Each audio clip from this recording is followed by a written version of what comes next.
अस्सलामुअलैकुम दोस्तों, मैं अली आफ्ताब आज एक नई वीडियो लेके हाज़िर हुआ हूँ।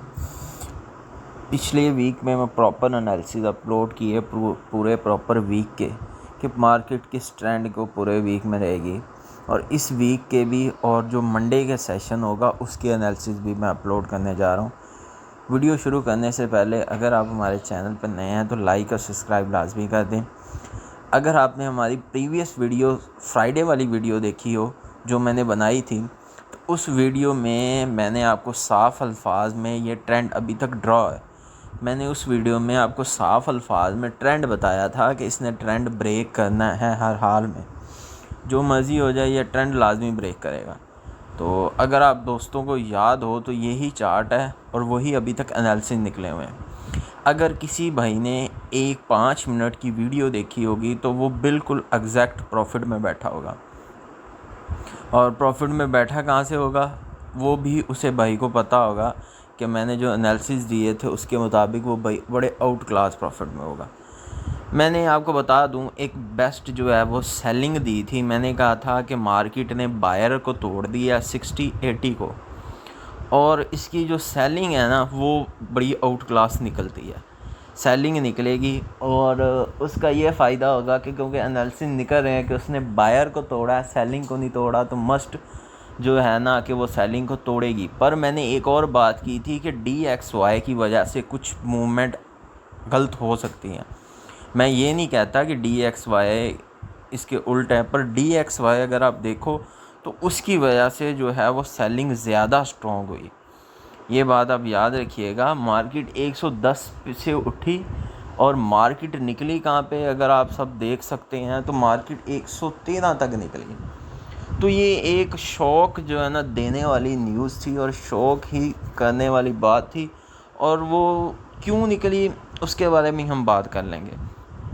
चलें उसके बारे में आपको बता देता हूँ कि डॉलर पूरे वर्ल्ड में ही जो है वो स्ट्रॉन्ग हो रहा है। ये एक बंदे की बात नहीं है, किसी एक चीज़ की बात नहीं है, डॉलर पूरे वर्ल्ड में स्ट्रॉन्ग है, जिसकी वजह से सारे पेयर का उनके साथ यूज़ है, तो सारे पेयर उसके साथ गिर रहे हैं। तो डॉलर स्ट्रॉन्ग पे स्ट्रॉन्ग होता जा रहा है, और वो जो बेसिस अपनी पीछे उसने अपने जो बनाए हुए हैं स्पोर्टें उसको नहीं तोड़ा। आपको पता है वो कौन सी स्पोर्ट, सबसे पहली स्पोर्ट उसकी ये पड़ी हुई है 110 की, ठीक है। उसके बाद ये H1 में पड़ी हुई है। उसके बाद अगर आप बात करें, ये पड़ी एक स्पोर्ट 109 पे, ठीक है। और दूसरी तो आपको कहानी पता ही है कि उसने M30 वाली जो गैप है वो 10 इधर रहा। ये गैप अभी तक नहीं पूरा हुआ। ये गैप लगा हुआ है 13 सितंबर का, और आज डेट हो गई है आई थिंक 25, कल मॉर्निंग 26 होगी जो कि एनालिसिस हो गए। तो उसने गैप इस वीक में हर हाल में पूरा करना है। ये गैप जो है ना मार्केट उसी वक्त पूरा कर लेती है, उसी दिन पूरा करती है, पर गैप नहीं पूरा किया क्योंकि डॉलर स्ट्रॉन्ग हो रहा है हर तरफ, इस वजह से। और मेरी एक छोटी सी मिस्टेक ये हुई कि मैंने ना ग्रुप में सिग्नल दिया था बाय का एक। अगर आप सब दोस्तों को पता हो, एनालिसिस तो मेरे सेल के थे, पर मैंने बाय का सिग्नल ये दिया था कि 60 से मैंने बाय करवाई थी, और दूसरी बाइंग रखी थी 55, क्योंकि एनालिसिस निकले थे 60 और 55। जो एसएल दिया था ना उसका दिया हुआ था 52। तो वो एसएल मैंने जब ना वो मार्केट मैंने 60 से बाइंग मारी ना, तो एसएल ना वो हिट के चांसेस आ गए। एसएल मैंने वहाँ से अपना रिमूव कर दिया, और मैं सेलिंग में नहीं बैठा, क्योंकि पहले मैं सेलिंग में था। जब ये 60 तक मार्केट आई मैंने कहा ब्रेक के चांसेस कम है, डॉलर है, मूवमेंट नहीं मारा तो नहीं मारेगा, डॉलर नहीं निकलेगा डेफिनेटली। तो डॉलर ने इतना ख़ास इम्पैक्ट नहीं दिया, तो मार्केट वो जैसे ही उसने 55 उसने वो नहीं तोड़ा। पहले ट्रेंड में अगर आप देखो ना, ये बात करो पहले ट्रेंड की, तो पहले ट्रेंड में उसने नहीं तोड़ा था। मैं रिलैक्स हुआ, बाय दोबारा पुट की तो मैं 56-57 पे ना आउट हो गया। मैंने कहा इसका ना थोड़ा सा मुझे डर है। उसने दोबारा ना बिदिश 43 पे ना जाके फेंका। मैं बड़ा परेशान हो गया। मैं यार ये 55 से 43 ये तो काम ख़राब है। मैंने फिर बाय मार दी, मैंने वहाँ से बाय लगाई। मैंने कहा इसने एक बार तो हर हाल में ये कैंडल जाएगी है। जैसे ही उसने बाय मारा ना तो मैं थोड़ा रिलैक्स हुआ। वो फिर वहाँ पे आके गिर गई नीचे वाली, फिर मैंने बाय पुट कर दी। मैंने कहा ये जब तक ये नीचे नहीं ना जाती यहाँ से इस ट्रेंड से, तो तब तक तो सोचेंगे ही ना। फिर मारी वो, फिर जो है वो जितना ऊपर गई है उसको कट किया, 1-2 पॉइंट का कोई फ़र्क पड़ जाता था। अगर 50 को गई तो 48 49 तक कट होती थी। तो फिर जी अगली मैंने कहा अब ये जो है होगा देखी जाएगी। मैंने 43 से ना हाई बाय मारी लगवाई, और मैंने कहा चलो इसका ना जो इम्पैक्ट लेके निकलते हैं। वो बड़ा अच्छा उसने दिया 55 वाला। और जो ऊपर वाली मैंने वो ट्रेड लगवाई थी ये वाली 60 वाली, जैसे ही वो गई तो मैंने कुछ अकाउंट्स पे तो दी कट, और कुछ के पे मैंने होल्ड कर दी। मैंने कहा चलो ये अच्छा प्रॉफिट दे के जाएगी, क्योंकि मैं इसलिए बाय सेलिंग में नहीं बैठ रहा DXY की वजह से। DXY किसी न्यूज़ इम्पैक्ट पे नहीं उस दिन उठा था, सिर्फ एक नॉर्मल न्यूज़ थी जिसके ऊपर ना वो डॉलर गोल्ड की ना USD की नॉर्मल न्यूज़ थी, और वो गोल्ड ना बड़ा निकल गया। और जो बात हुई थी कि यार ना पिछले एनालिसिस में कि यार पॉल की जो स्पीच है वो बड़ा इफेक्ट करेगी, पर उसने कोई इफेक्ट नहीं किया। वो आइडिया था इंटरेस्ट रेट कम होने ही होने थे, वो भी आइडिया था, पर हमें डॉलर का नहीं आइडिया था कि डॉलर ये काम करेगा, जिसकी वजह से ये सारे ना हम बाय में बैठ रहे थे, और इसके अलावा और कोई वजह नहीं है। USD JPY की जो है वो सेलिंग दी थी, वो सेलिंग भी इस तरह हुई कि डॉलर बाय निकल रहा था, USD JPY सेल हो रहा था। ये जो इनका पेयर का ना कुछ 60 नहीं 45 to 50% ना दोनों का शेयर है, तो वो उसकी वजह से बड़ा ना अट्रैक्टिव करता है। GPP JPY उसने भी यही हैंड किया। GPP JPY डाउन आ रहा है, और जो है USD वो अप जाई जा रहा है, क्योंकि वो इसके साथ चलता है।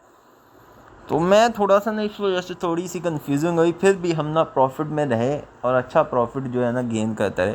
क्योंकि सिनेरियो ये होता है कि जब आप कोई रिस्क मैनेजमेंट काम कर रहे हो तो उसको रिस्क अवार्ड को अपने तरह कंट्रोल करना होता है कि हम उसको कंट्रोल कैसे कर सकते हैं, कि यार हमारे SL के साथ कंट्रोल करना है। जैसे मैंने अपना SL उठा दिया, मैंने कहा यार मैं इसको मैनेज कर लूँगा, मुझे कंफर्म था कि इसने बुलिश आना ही आना है, तो मैंने SL उठा दिया। वो आई दोबारा, तो मैंने वो तकरीबन कम थी 0.05 की लगी थी, और ऊपर आई तकरीबन 58 तक, तो दोबारा तो मैं आउट हो गया। मैंने कहा ठीक है, ये हमारे जो है ख़ास सिनेरियो में बैठ रही। अब हम बात कर लेते हैं अगले एनालिसिस की, कि हमारे जो अगले एनालिसिस होंगे वो क्या सूरत हाल होंगे। मंडे की बात करें, JPP और USD की मॉर्निंग सेशन में ही न्यूज़ है, ठीक है, और यूरो की भी न्यूज़ है, अच्छी खासी यूरो की न्यूज़ है। मतलब यूरो अपनी लाइफ लिमिट से डाउन है, GPP USD अपनी लाइफ लिमिट से डाउन है। इसका मुझे पूरा इम्कानात हैं कि ये जो है ना बाय कल निकल जाएगा। नेक्स्ट वीक जो है ना इसका पूरा ही बाय होगा इंशाल्लाह सबका। अगर आप सब दोस्त देख रहे हो कि यार इसने मंथली, मैं आपको दिखा दूँ, ये देखो तकरीबन मंथली उसने सेल कोई रीटेस्ट नहीं किया हुआ। आप कोई बंदा देख लो, कोई रीटेस्ट कैंडल ही नहीं बनी हुई, सारी कैंडल सेलिंग में बनी हुई। तो इसका क्या मतलब है कि इसकी बाइंग मस्ट है हर हाल में। ये याद रखना कि किसी बंदे को पता नहीं लगना हो क्या गया। मैं आपको पहले कहा था कि आपको ये जो सपोर्ट पड़ी है ना, मुझे इसका डर है। ये पड़ी हुई है इधर, ये आप देख सकते हो। अगर मेरी आप प्रीवियस वीडियो देख लो ना, मुझे इसका डर है इस सपोर्ट का, ये वाली 1577, और दूसरा मुझे डर है 1265 आएगी। ये बात वजह है, मार्केट आएगी, पर मार्केट यहाँ से उठेगी लाजमी, हर हाल में मार्केट उठ के फिर निकलेगी। ये कोई आम बात नहीं है कि मार्केट जी एक ट्रेंड में निकल गया तो उसी में रहेगी। गोल्ड की ये बड़ी खासियत होती है कि जिस ट्रेंड में बैठता है एक बार रीटेस्ट लाजमी करवाता है, वो बंदे को निकलवा लाजमी देता।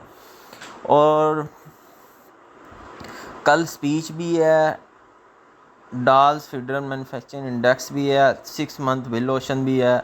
नॉर्मल न्यूज़ है, कोई इतनी ख़ास न्यूज़ नहीं है। तो इसका यही ट्रेंड होगा कि कल हमारा, मुझे ना कल जो डॉलर के सिनेरियो लगते हैं ना, मैं आपको अभी बता देता हूँ। कल डॉलर के सिनेरियो मुझे ये लग रहे हैं कि कल डॉलर हर हाल में ना इंशाल्लाह अज़्ज़ा वजल इसको हर हाल में टेस्ट करेगा ही करेगा 110 को। अगर डॉलर 110 को टेस्ट करता गया तो इसका मतलब ये है कि हमारी 1700 तक 1690 95 तक हर हाल